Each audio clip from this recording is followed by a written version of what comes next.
ശ്രീരാമ രാമ രാമ ശ്രീരാമചന്ദ്ര ജയ. ശ്രീരാമ രാമ രാമ ശ്രീരാമഭദ്ര ജയ.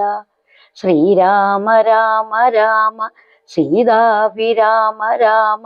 ശ്രീരാമ രാമ രാമ ലോകാഭിരാമ ജയ. ശ്രീരാമ രാമ രാമ രാവണാന്തക രാമ.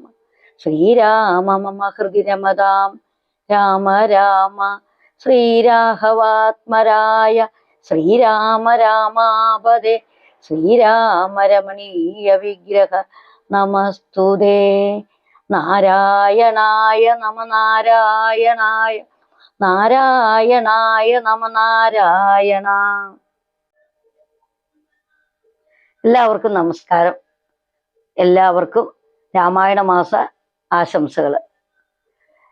നമ്മൾ ദശപുഷ്പം വയ്ക്കും കർക്കിടക മാസത്തിൽ എന്ന് പറഞ്ഞു. പുതിയ തലമുറയ്ക്കൊന്നും ഈ ദശപുഷ്പങ്ങൾ ഏതൊക്കെയാണെന്നോ അതിൻ്റെ 10 പേര് പോലും ആർക്കും അറിയില്ല.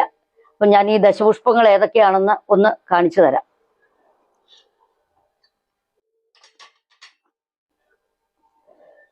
ഇത് മുയൽ ചെവിയൻ.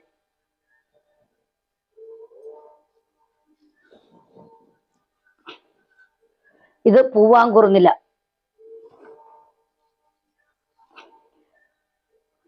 ഇത് കയ്യുണ്യം. ഇത് നെൽപ്പന.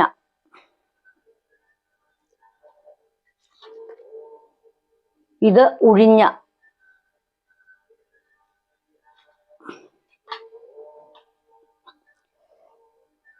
ഇത് മുക്കൂറ്റി. ഇത് കറുക. ഇത് തിരുതാളി. ഇത് കൃഷ്ണക്രാന്തി. ഇത് ചെറുള്ള. നമ്മൾ മഞ്ഞളിന്റെ ഇലയിലാണ് ദശപുഷ്പം വയ്ക്കാറ്. ഇതൊക്കെയാണ് ദശപുഷ്പങ്ങൾ. ദശപുഷ്പം വയ്ക്കുമ്പോൾ എല്ലാം കിട്ടിയില്ലെന്ന് വെച്ച് വയ്ക്കാതിരിക്കേണ്ട. കിട്ടിയത് വയ്ക്കുക. കിട്ടാത്തതിന് പകരമായിട്ട് നമ്മൾ തുളസി ഇല വച്ചാലും മതി. നമുക്ക് ടൗണിലൊക്കെ താമസിക്കുന്നവർക്ക് ദശപുഷ്പങ്ങളൊന്നും എല്ലാം കിട്ടണമെന്നില്ല. Okay, by.